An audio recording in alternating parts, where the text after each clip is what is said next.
And now, it's time for the Stain Game with your host, the one and only Justin Menezes.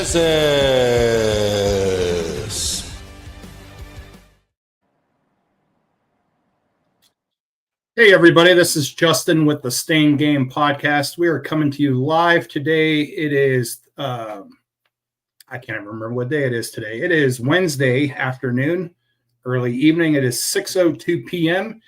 And today we have a very special guest with us today. We have Jeff. I'm not even going to pronounce your last name because I'm probably going to butcher it. He's with Sherwin Williams. Jeff, how do you pronounce your last name? LaBarge. LaBarge. Okay. So I would have been pretty close, but my name is Menezes, and I couldn't tell you how many times it gets butchered. And so I am terrible with last names, and I don't even try to disrespect anyone's last name by getting it screwed up or anything like that. But Jeff, welcome to the show. It is a pleasure to have you. I wanted to just apologize to folks. I know we were looking at 5:30, and lo and behold, just like what has happened previously on our podcast before, we ran into some technical difficulties. Jeff was trying to log in, and then it was showing that I was trying to log in. And then eventually the gods of the internet, Ethernet, whatever it might be, finally decided, okay, let's let these two get together and meet up and get on this podcast to discuss the things that we have planned to discuss. So our apologies, but we are here and we're ready to rock and roll. So Jeff, why don't you introduce yourself to the audience so that they know who you are, where you come from, your background, and what you do with Sherwin Williams. Absolutely. So my name's Jeff LaBarge, and I've been with Sherwin Williams for almost 20 years. Before that, I spent 6 years in construction. And currently my product title, or my title is Area Product Manager for the Northern Plains area, which means that I cover technical aspects of all architectural products, both interior and exterior, along with pro industrial, light industrial coatings as well. Wow. That is quite an array of knowledge and expertise that you have. And so, what a wealth of knowledge and experience. You said 20 years? Yeah, just shy of 20 years. Wow. You don't look old enough to have like 20 years experience with any business or any entity. So, I mean, you're doing something right to look young enough to have that wealth of experience and still look fairly young. I appreciate that. I'm not showing my gray hair on the side, but trust me. Yeah. So let's kind of get into things. So in the field of deck staining, as you know, and as many who watch and listen, we run into various coatings that we either encounter or we deal with in application or removal.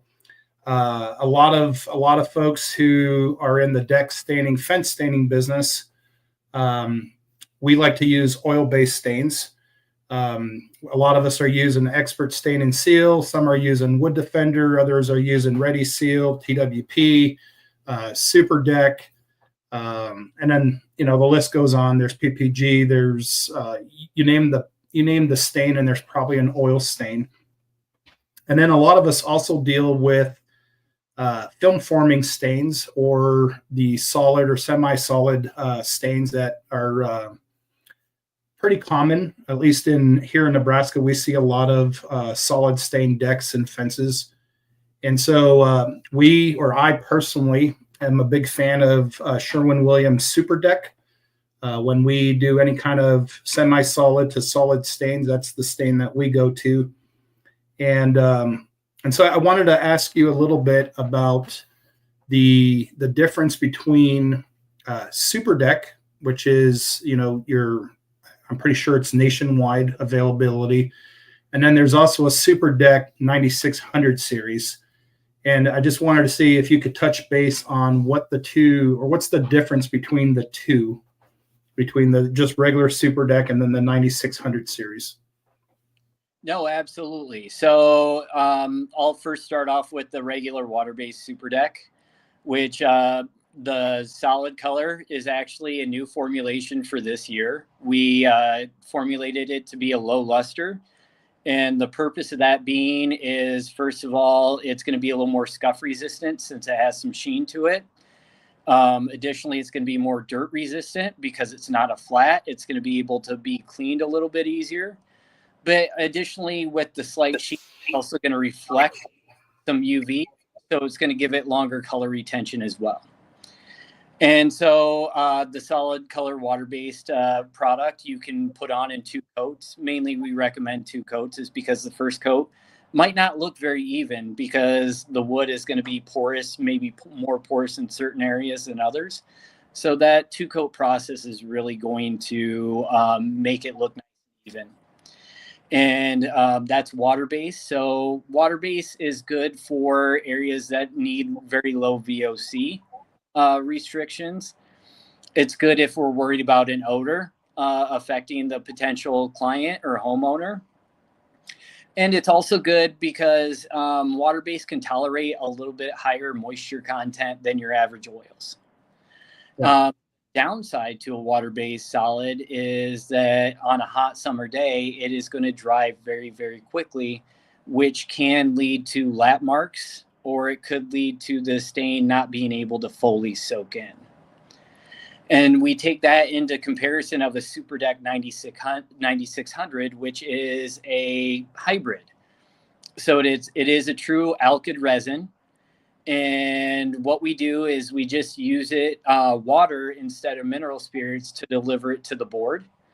And what is the benefit of using Super Deck 9600 is that since it is true alkyd resin, even after that water evaporates off, you have a tacky alkyd resin that takes longer to soak in. So it's going to allow better soak in time. It's going to be more manageable even in hot weather. And what you're also going to notice is what's true with alkyd resin is alkyd resin's a little more durable than your typical, acrylic resins. So you're going to notice that you're going to get a little more scuff resistant. And you're also going to notice that you're also going to get tannin bleed resistant as well, since it is an alkyd resin. You're also going to notice with this one that with 2 coats, it is going to provide a slight low luster sheen as well, which is what we want. Maybe the downside of using an alkyd is that it is going to fade a little more quickly because alkyds by nature tend to fade and chalk a little bit when exposed to UV light. But you're going to sacrifice maybe color to gain durability. In fact, I'm out of Minneapolis, Minnesota is where my home is, and I have Super Deck 9600 on my deck. So yeah. So I mean, I can testify that we've been using the regular 9600 series for, or I'm sorry, not 9600, just the regular Super Deck. For about 6 or 7 years. And we started using the 9600 series, and a lot of the positives that you mentioned were things that we have seen the benefits of. A little more sheen to it, a little more resistant when it came to the longevity. Not so much the dirt sticking to it as much like the flat or the regular Super Deck stain. That was probably one of the biggest complaints we would get from customers is we've had a lot of rain here in Nebraska the last month or so, it seems. And so when it rains, it would leave a dust because, of course, planting season was just around the corner. So you have a lot of dust in the air. And then as well as the pollen.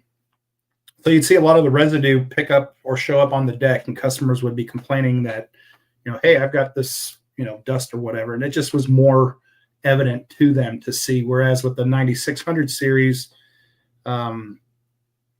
we like it a lot because it does have a little more sheen to it, a little more resistant as far as that dust sticking to it. And it just has like a better finish. And then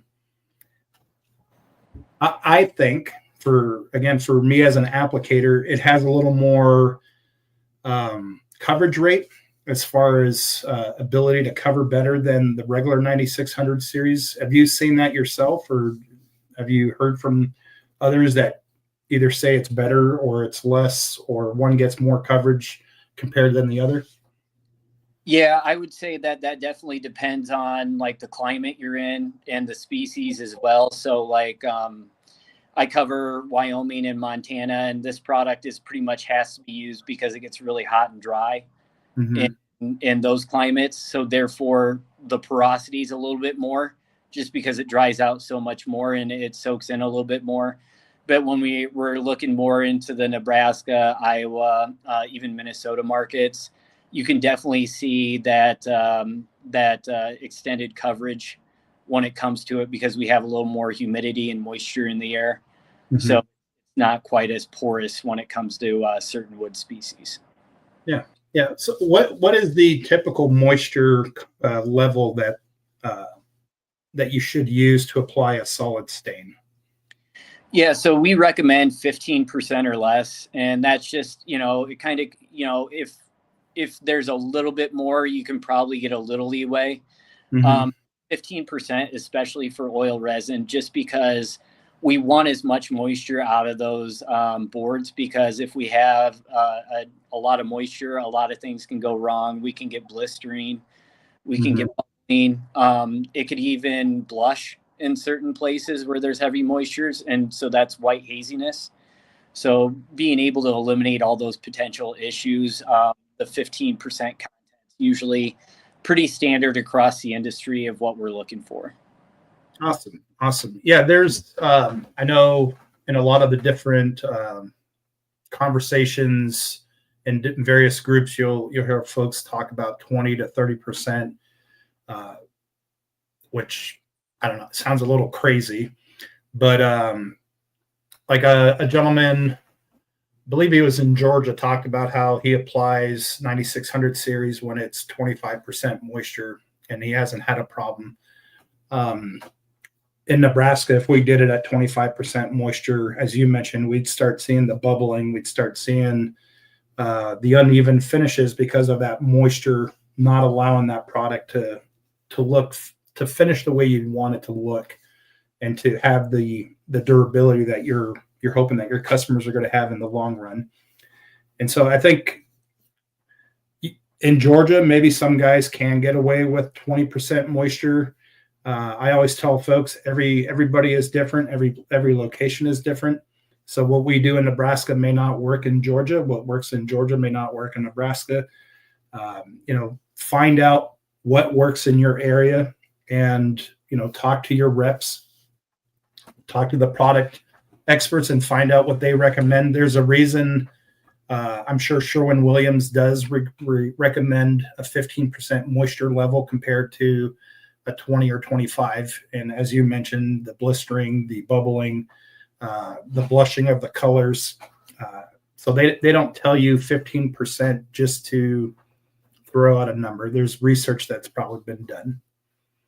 No, absolutely. We have a technology center where we put these products through extensive testing, and it's not just in one area. We have sites in the desert, in hot and humid climates, and in the northern climates for freeze thaw, because we want to take as much data as possible to make sure that we're giving the right information to our customers and we're providing a good solid product. So Awesome. Awesome. So let's talk a little bit about prep. What are some of the things that Sherwin typically recommends when it comes to preparation or getting your deck or your fence prepped in order to apply a solid or a semi-solid or even an oil stain that Sherwin-Williams has? yeah, so this is, one of the biggest things that I really talk about with customers, because it's probably something that I see that where most issues stem. And so, first of all, inspect the deck. Is there cracks the size of the Grand Canyon in that board? If so, it's probably a good candidate for replacement. Hmm. And so, like, just having that realistic conversation with the customer, like, hey, I can stain this, but stain doesn't bridge cracks, so it's going to really shorten that life cycle. Secondly, doing a water bead test to determine if there is a sealer currently on there, and just so you can bid it accordingly. because, if there's a sealer on there, then we know that more extensive prep needs to be done. But for me, really, is that, there seems to be a common theme like, hey, I can just pressure wash this deck, or I can just really sand it, and that's what I can do, and it's prepped. For when I train stores and reps and I talk to customers in the field, my biggest thing is that we really need to use those cleaners. And the reason being is, when you're bidding a deck, you don't know what's in those boards, right? We don't know if grease from the grill got spilled on there a couple years ago and it's in that deck now. We don't know if they spray sunscreen on their legs or whatnot to hang out in the backyard, and that oil-based petroleum sunscreen spray is now embedded into the deck.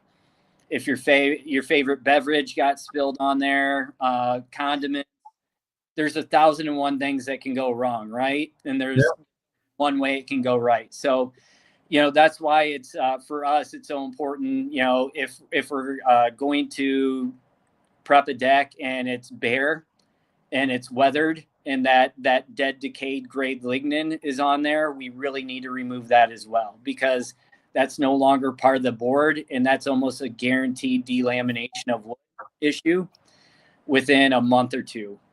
You might get 6 months if you're lucky. So for us, using an oxalic acid, there's a lot of forms out there. Super Deck Revive is what we have. What you'll notice is that particular formulation is, once you put it on there, it's going to remove that dead decayed grade matter. It's going to help remove contaminants. It's going to give you new wood fiber to really have that stain bite into. And it's going to increase the board's porosity in order for that stain to really soak into as well. The best piece of advice when someone's doing that is, I always say, let's mask any, windows, sliding glass doors, any siding as well. Let's put some plastic over plants as well. A $4 piece of plastic is going to protect you against having to do, any more work. And then wet the deck. And the reason why I recommend wetting the deck before applying Revive is because we don't want it to dry out. So I'm not so concerned about the Revive, doing a deep penetration board. I want it to work and react with the top of that board. And so, given a, good 8 to 10 minutes of sitting there and then agitating and then soft washing it off, that deck's going to look like the day it was installed. And then, that goes for weathered decks, but that also is true for new decks, because new decks will have mill glaze on it. And we really need to remove that mill glaze to increase the porosity in order for the stain to effectively soak into that wood. And then lastly, the stain and sealer remover. That's if there's a current stain and sealer on there, or there's some color on there, and the client really wants to change the color or just start from scratch because they've just done too many layers over time. You'd want to make sure to follow the directions, use stain and sealer remover, mask off stuff once again, let it set for 10 to 15 minutes, agitate it in. And here's the biggest thing: it has to be neutralized with typically a wood brightener or an oxalic acid. With us, it's stain and sealer remover neutralized with Revive. I probably receive about 6 calls a week during this time of year, because people will do the stain and sealer remover, but they won't neutralize it, and it will not be effective unless you neutralize. Yeah. So Revive, is that basically oxalic acid? Yes, 100%. Okay. Sure. Yeah. So 100%, I agree with everything you just mentioned, and it's important to hear it from different sources to, like when we're all pounding the same information, it goes a long way. We run into a lot of customers who never wash the deck, whether it's a do-it-yourselfer, whether it's a painter, a deck stainer. We've seen everybody from the lawn care guy to guy, gal, to the painter, to the stainer, to a do-yourselfer who doesn't wash the deck, as you mentioned, and it's gray. It's got the organic growth on it, and they just throw stain over it. And then they wonder why it's peeling up and flaking off and it's not adhering correctly. So it is, preparation is everything. One of the things that we teach our crew is that if we can't prepare the deck properly, we can't stain the deck properly. And so it is huge to remember, as you mentioned, that if you are stripping a deck, you have to neutralize that stripper. I'll share an experience of a company here in Omaha. They're in Lincoln, actually. They stripped the deck, and they did a fantastic job of stripping this deck of probably three or four layers of solid stain. And after they stripped it, they sanded it. And like I said, they did a fantastic job. They went from stripping to letting it dry, sanding it, and then they stained it. They never neutralized that deck in between the stripping and the sanding, or even in the staining aspect. And when they stained it, they used Ready Seal, and that deck lasted 2 months before that Ready Seal was completely coming off the deck with a garden hose. And what we figured out was, because they never neutralized it, there was enough stripper, sodium hydroxide, maybe some potassium hydroxide. I'm not sure what they used as a stripper, but it was potent enough to clean it correctly. And then as the stain got in there, it activated the stripper. And so it was continuously stripping and getting rid of that oil. And so the customer, when they went out after a rain and some dust on there, they were washing it off, and that stain, that oil was washing right off with a garden hose.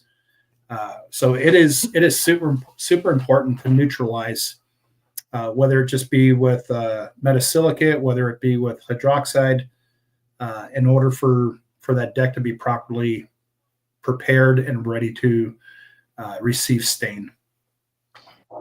Absolutely. One thing I would just like to add is, like, I understand in certain situations, sanding is required, but the one thing with sanding is that over sanding, which is hard not to on a deck, is that it's going to create a mill glaze, and that can be fixed just by reviving it. So, Yeah. I mean, even if they had to sand a little bit extra and just using that revive to open up the pores that they close with sanding, it would make a huge difference, and really open up those pores and not only neutralizing in that situation as well. Yeah, I'm glad you touched on that, because there are folks in the industry that's all they do. They don't wash or strip. They just sand decks down to the bare wood again. And we've noticed where we've over sanded in some areas. And we had a hardwood floor refinisher one time at Sherwin-Williams. He and I were talking about sanding decks compared to sanding floors. And he asked me how often I was blowing the deck clear of the dust that we were sanding. And I told him that, at the time we would do a fairly large area, and then once we got done, we would blow it off. And he mentioned to me that as you're sanding, it is important to blow the deck clear occasionally to avoid that sand dust to get into the pores of the wood, and then to be stuck in those pores and basically clog up the pores.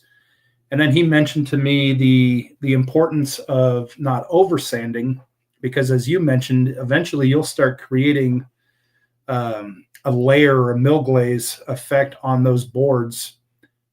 So what do you consider to be like over sanding? Is that where you're using too high of a grit or too low of a grit, or what have you noticed will create that mill glaze?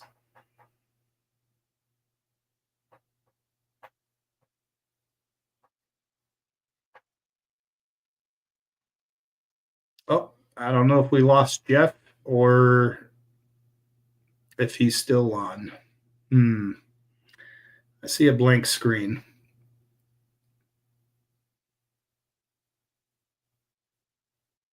And dead air is a bad thing, according to many of the professionals out there. Oh, there's Jeff. There you go. Sorry about that. Well, you're fine. No, for me, it's more about using a low grit and possibly also just spending too much time in one area of the board. So, and it's really hard for a contractor, right? Because if you use too high of a grit, you could start getting like those swirl marks into the board. But if you use too low of a grit, then you're creating an automatic mill glaze essentially. So because it's going to take a while to remove all that top layer. Yeah. So that's why, for me, at least when I talk to contractors, hey, I get it. I understand in certain situations, sanding may be required. But, if we do, let's hit that with an oxalic acid or AKA Revive in our particular instance to really make sure that those pores get opened up again. And anything that the sanding missed, we can really remove that dead decayed matter. Yeah. Yeah. No, that's great information. Yeah, we had many experiences. One of my workers, Edwin, is watching, and he can attest to this. Where we spent, we bid a deck that we had no business bidding because we bid it to strip it, and we didn't recognize that there were multiple layers of various stains, from film forming to solids to polyurethanes. And we learned the hard way that as you are sanding polyurethane with a diamond brush, eventually that polyurethane gets so hot that it gunks up and it doesn't sand off, or it doesn't come off, like the infomercials for diamond brush, but it just gunks and it heats up and it creates a glaze that it's just nightmarish. It was just a nightmarish project. Edwin, both Edwin and I still have PTSD from that deck. And we really, when we go out to a deck and it's a stripping job, we really want to make sure that when we strip it, we are doing more of the prep, washing and removing than we are the sanding, because of instances like that, and as well as the mill glaze issue. But yeah, great information. I'm glad you brought that up because, like I said, there are people who just sand. We know a gentleman. I won't name his name, but he is dead set on just sanding, and he does a fantastic job. But again, my concern with him, and I've talked to him about this, is that potential for a mill glaze. And maybe that's something that he is doing that we don't see from behind the scenes, is that oxalic or that Revive solution that they're doing before they actually stain the deck to open up the pores. No, absolutely. It's the prep's the most crucial step in the whole staining process, because if we can't get that stain to soak in, it's going to flake off, which by nature, penetrating stains should not flake. Yeah. Let's talk a little bit about staining tips, if you don't mind. I know there. Again, we try to dumb things down as much as we can, because we have audience members who are average Joes and Janes who are looking to do their own projects, to folks who have been in the business for a few years, to folks who have 20 plus years of experience. And so when I say dumb down the tips, there's traditionally there's your green tip, which is your very fine, low pressure stain tips or paint tips that they'll use. And then you have your yellow tips, which is your yellow low pressure, your blue tips, which are a little higher quality, better than the black tip. But I myself think of green as your top, yellow next, blue, and then your regular black tips. Are there any other tips that I'm missing as far as what typically Sherwin-Williams offers? No, those are pretty typical. And for me, I'm a big fan of the FFLP tip, or fine finish low pressure, which is the green tip. Mm-hmm. reason being is a couple things. And it's mainly due to that we can really dial down that pressure. So, and if I can dial down that pressure, that means that I do not have as much bounce back or overspray. Yeah. And the spray I have, first of all, the more efficient I am. The second of all, I do not have to mask the whole house and concern of, overspray hitting all over. So, for me, stains, you can typically go somewhere around, a 10 or a 12. You might even go a little bit more depending on the viscosity of the stain, and dial that back to, let's say 1,000 psi to 800 psi. And the best advice I can usually give people is when we're doing projects like this, we don't want to like cut in normally like we do a wall, right? We want to take 3 or 4 boards and we just want to go all the way down, because if we cut in, you're more than likely going to see that lap mark or that overlap mark, and it's going to have a picture frame effect around the outside of your deck. So picking 3 to 4 boards, going all the way down. And if we are going to spray, I highly recommend getting a deck and siding brush to maybe back brush it in, work that stain in.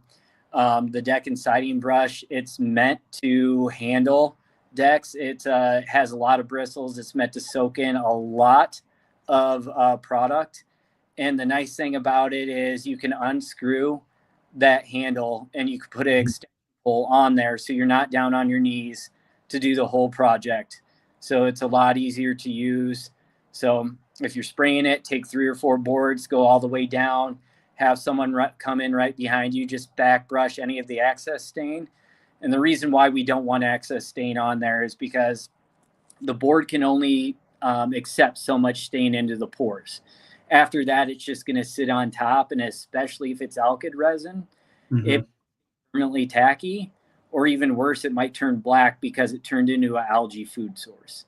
So we really want to make sure that we're grabbing any of that excess product out and ensuring that only the product that's allowed to soak in is on that board. Yeah. We there's an interesting conversation happening, at least in the staining world, where there's the non-brushers versus the brushing. And I find it interesting. So we personally decided to back brush all our fences because a couple of reasons. One, the product is expensive, and just to over apply it or to flood coat it is a term that we hear a lot in the fence staining business. And then have that stain, of course, gravity works against it, so it runs its way down the board, and there is a self-leveling effect to it in the agent of the way the stain is made up. But at the same time, it's running down the board, so it's going to stop somewhere. And for us, business-wise, we looked at, why are we just over applying stain and then having it pool at the bottom of a fence, or with a deck? If you're flooding a deck, it's eventually going to make its way through the gaps in between the board, and then it'll drip down. And so you're asking for problems one way or another. We had a customer that pointed out to us that we were contaminating their lawn with that excess oil that was running off the boards, and it was a nice finish, but at the bottom of the fence there was puddles of oil stain. And so they were not very happy. And then we also noticed that financially it didn't make much sense to us to just apply product that is expensive and not put it to good use. And so when we back brush, we use less product. We have less runoff. We have less chance of streaks or runs if it dries. You mentioned the Super Deck, whether it be the 9600 or the regular Super Deck series, as it gets warmer, it will dry quicker. And so if you're, I don't know, were you here in town last week when we had 110-degree weather, it seemed like, for the whole entire week? If you're out there staining and you're flood coating, and you're not back brushing every so often, you're going to find that stain drying quicker than you could ever imagine it. And it's going to dry however it is on that board. If it's running down and it's got a bead running down, it's going to dry with a bead running down. So yeah, we like to back brush our fences, and even we brush all our decks. But we've seen many benefits to the back brushing. Yeah, and using that deck and siding brush, it's really efficient as well, because holding that much product, you're not having to dip as much. Especially if you're just brushing a smaller deck, it's going to absorb all that extra material because it is a thicker amount of bristles onto that particular brush. And then obviously it comes in with more suited for decks and fences and siding. So it comes in like a 6-inch, a 5-inch, a 4-inch, and then a 3-inch as well. Yeah. So for those who are using oil stain, do you typically recommend one tip over the other compared to if you're using a solid stain? Yeah, for me, doing an oil stain, it's thin to win. That's the motto I go by. You don't want to apply oil, just because like some of the issues that we discussed before. So doing thin to win, and then following the manufacturer's instructions, right? For us, our stains are 550 VOC, which means that there's a lot of solvent in there, and that's to make it a little more forgiving for applicators, just for the fact that on a hot summer day, the solvent's at least slowly evaporating off rather than creating lap marks, because it just flashes on you. And but because of that, we want to make sure that we're not over applying it. It's not like a paint, right? So following the manufacturer's instructions on the amount of coats as well. Some products recommend 1 coat. Some are willing to do 2 coats. Some are willing to do 2 coats, but after only a certain amount of time. Yeah. So for us, it's 1 coat. Once that you apply that 1 coat, that sealer is fully active on the board. So we don't recommend like a wet on wet application, or applying 1 super heavy coat on it, or doing 2 coats. It would be 1 thin coat to where it fills the wood pores. So yeah, it's super important to know what product you're using. Ashley Roth, owner of Expert Stain and Seal, is watching, and she could tell you that Expert Stain and Seal has a 1 coat application that you could use, but they will also tell you that if you apply 1 coat and it looks dry, because every project is different. If you're staining a 10-year-old fence or a 10-year-old deck compared to a 1-year-old fence or a 1-year-old deck, 1 coat of stain on that 10-year-old deck is not going to look the same as it will on that 1-year-old deck. And so if they recommend 1 coat typically for their jobs, you need to be aware that each project may be different as far as the amount of coatings that you're going to need to have the same finished look that you're trying to achieve on a 1-year-old compared to a 10-year-old deck. No, you're absolutely correct. The porosity is going to be a lot different between that age deck and the newer deck. The stain might actually be darker as well. Yeah. Aged wood tends to produce a darker looking stain compared to newer boards. So it's just, trying to, you could use the same exact stain on both of those type of substrates, and you will probably receive a slightly different look just because of the age of the wood between the 1-year-old and 10-year-old. Yeah. And like you mentioned, it's important to see what the recommended guidance is for each of your products. Yeah, because everything is different, and each case or scenario may require different applications. Do you mind touching on? We talked a little bit about lap marks and stop and finish. What typically have you seen causes the lap marks or those stop and finish marks with stains? I would say probably the two most common is maybe on a hot summer day, the stain drying too fast and you're just not able to keep a wet edge. Mm-hmm. And additionally, trying to do too much at once. So, when I said pick 3 or 4 boards out and go all the way down, if that's too much for you, maybe you pick 2 boards out. Whatever you can handle is going to make a huge difference. What you don't want to do is try to do 8 boards at once and just try to go down the line. First of all, you're probably going to have trouble reaching that far board. But also on a hot day, which, like you said, Omaha, I think it was 95 degrees today.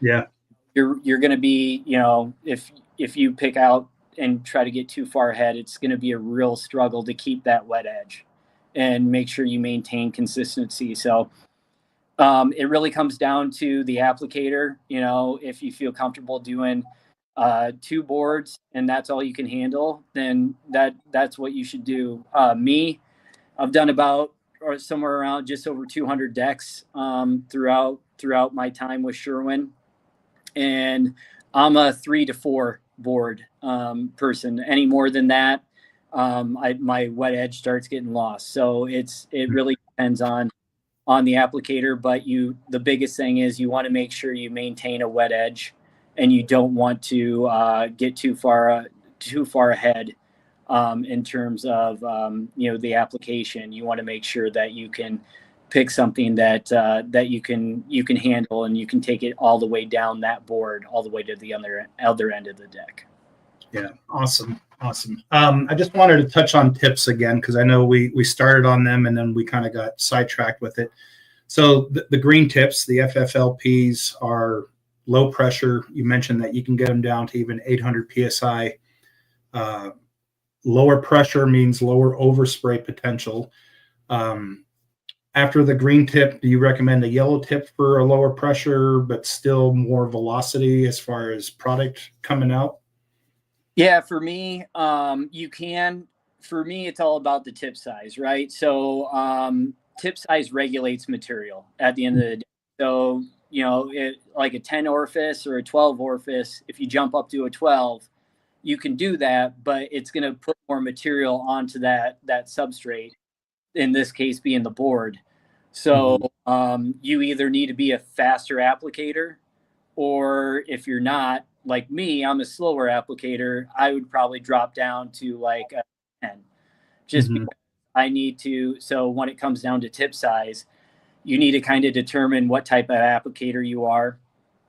Second thing I would do, especially if you're doing decks or even fences, is fine, is I would get a tip extension. Because I don't want to be bending over trying to get all the product applied, and trying to bend over also increase the risk of an uneven coat as well. Like you're applying it heavy at the bottom, normal in the middle, heavy on top. So using that tip extension really is going to help you apply a nice even coat, and then just trying to keep it roughly a foot away. Because when you break down a tip size, like let's say it's a 312, that means from a foot away, you're going to get a 6-inch fan pattern. And then the 12 is going to represent the orifice size. So for me, with the technology, it used to be like, oh man, we got to use like a 15 or a 17. With all this new tip technology, you can really dial down that tip and dial down your PSI. So to your point, so you can be more efficient, you can eliminate, product waste. You can eliminate contaminating other surfaces around the house or the house itself. And you can also be more efficient as well. So, yeah. And so, again, we have various folks who are watching, from experience to non-experience. So when you look at your tip, green tips, for an example, we typically use like a 215, I think. So that first number, whether it's a 2, 3, 5, 4, 6, or if you're into the 1200s. So that first number, so we'll use a 315. You're going to get 3, you multiply it by 2. And so that 3 is basically going to give you a 6-inch fan if you're a foot away, give or take.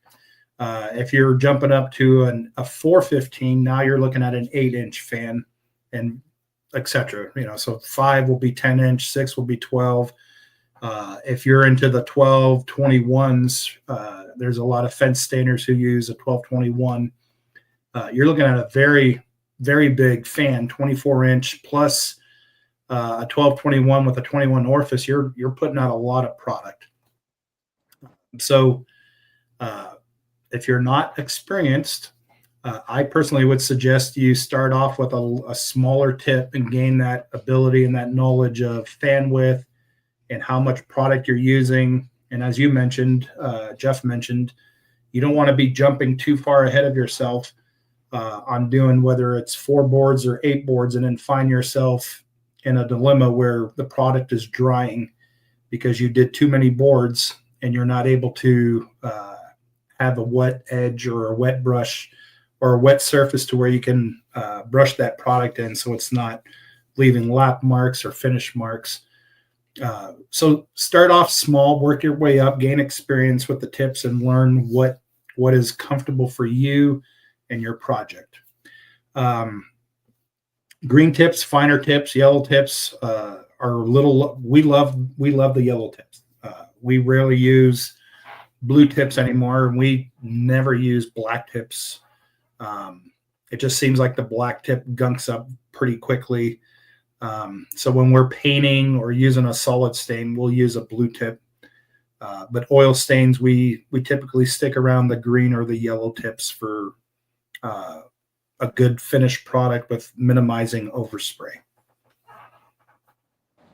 Yeah, the technology anymore is fantastic. The green and yellow tips have really changed the way people apply paint, stains, coatings in the last 5 years, and being able to knock down that pressure to eliminate bounce back and overspray and just product waste has really changed the ability to apply these products.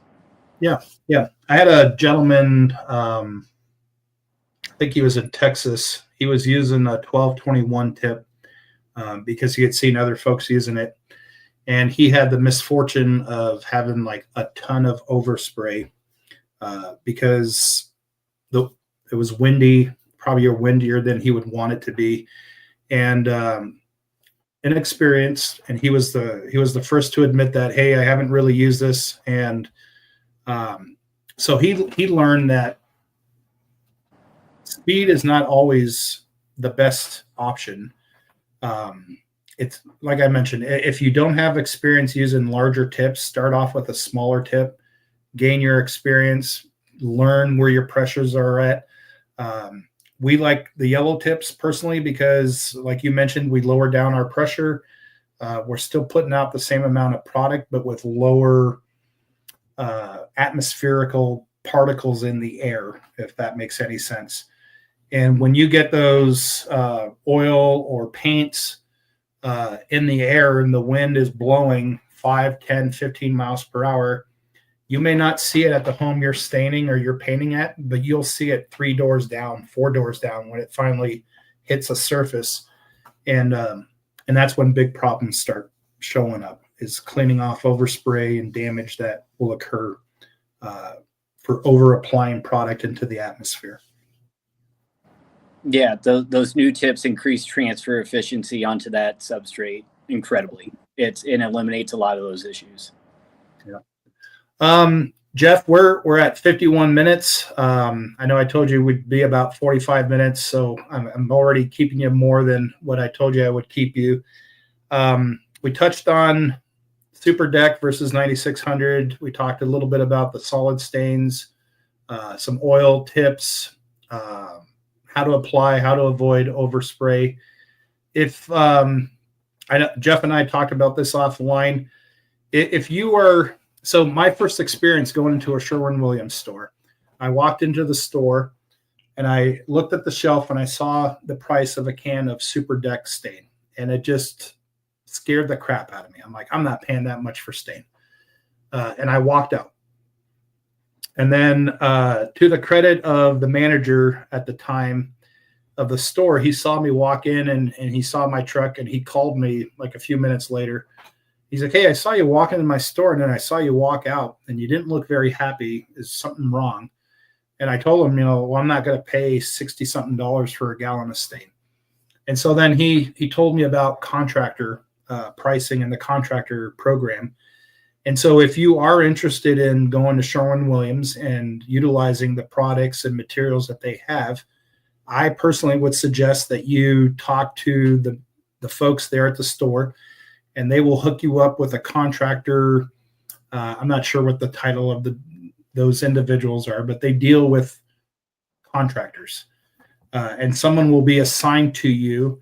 And Sherwin-Williams does a fantastic job, in my personal experience, of sitting down, getting to know what you're doing, what your goals are, what you're trying to achieve, and then creating a pricing list so that, we use a lot of Super Deck solid stains in 9600 series. So we have a specific price for our products when we go and purchase it compared to picking it up off the shelf.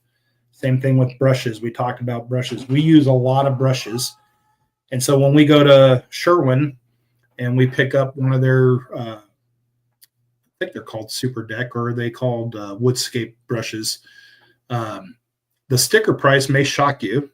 But if you have talked to your contractor rep, they will know that you use a lot of those things, and they'll get decent pricing for you so that when you do go there, you're not paying as much. So you'll get the benefit of a contractor pricing. And so if you are interested, I would contact somebody there at Sherwin, your local Sherwin-Williams, and have somebody get in touch with you so that you can benefit from using good products for doing a good job. Does that sound about right?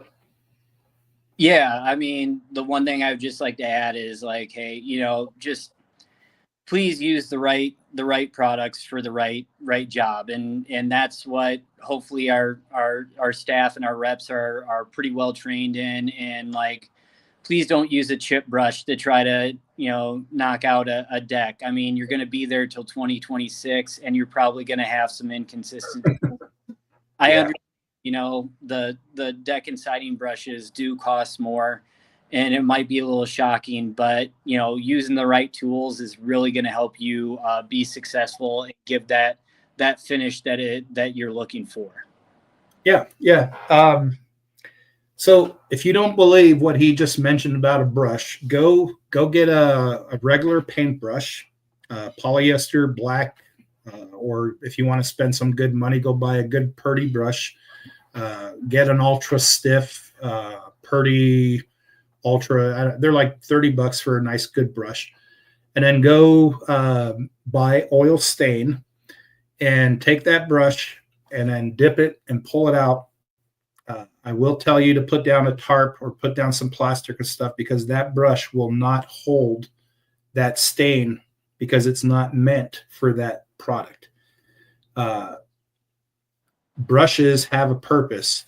And so when you go to the Sherwin-Williams in Bellevue, Nebraska, if you go there, they've got all these cool looking brushes, angled brushes, China bristle brushes, straight edge, you name it. And they have various price ranges from your budget brush all the way up to your high dollar spender brush.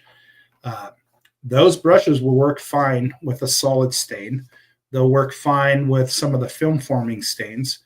But if you get a true oil stain, they will not hold product because they're not meant for an oil stain. The deck and siding brush that Jeff was talking about, and a lot of folks in the deck staining business use, they're brushes that are specifically made to hold oil stain. So when you dip your brush in there, it'll actually hold that stain in there instead of releasing it, because the bristle is made specifically for an oil stain. So just a little caveat, if you sit there and you look at a $15 Purdy brush, and then you look at a Woodscape $20-something brush, the Woodscape brush is meant for oil stain. The Purdy paintbrush is not meant for oil stain.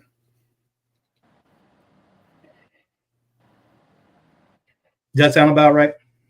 No, absolutely. And the deck and siding brush is actually a white china bristle brush, Yeah. which absorbs oil-based stains very naturally, and when you can absorb that, it holds more material and then allows you to be more productive. Yeah. And if you don't believe us, like I said, dip it in there and do some overhead work, because then you'll really get the true effect of what the brush holds and doesn't hold. Just give it a try and let me know. Send me a comment. I've done it. Okay. I'm a firm believer in I don't ever recommend something to somebody unless I have personally experienced it and I have tried using a cheap polyester bristle brush and had that stuff come right back in my face. It did not feel good. I was wearing a hat, so it kind of hit the bill of my hat before it hit my eyes. But if you're not wearing a hat, it would have went right into your eyes, and then you're dealing with an eye infection, because that product does not end up well in your eyes. So we're at 59. I think this is where we'll call it an end for tonight. Folks, I'm so grateful that you tuned in to watch, listen. Jeff, I'm extremely grateful for you coming on and sharing your wealth of knowledge and talking about the products that you have, or that Sherwin-Williams has, and that you have experience using, and given all the information and knowledge that you have. We truly appreciate that. And thank you for your patience for putting up with the hassle of getting on, not getting on, and that fiasco that we went through. Anything you want to leave before we close off? No, I really appreciate you inviting me to this podcast. And, at the end of the day, just wanted to let everyone know, like, if one in doubt, just ask, your local Sherwin-Williams store manager or rep. They're meant to be trained in this. They're meant to make sure to provide you advice, to help your business, to help support you. So if you're not sure, or if you haven't used this before and a product before, and you really need to gain more information or insight, please utilize the experts that are there at the store. So, yeah. And I completely agree with him. If they don't know, they'll find someone who does know. And I appreciate that fact from them. Folks, thank you so much. It has been a pleasure having you on. Thank you for tuning in to the Stain Game podcast. Give us a like, give us a follow, let your friends know about us, share us. We truly appreciate it. Until next time, have a wonderful day.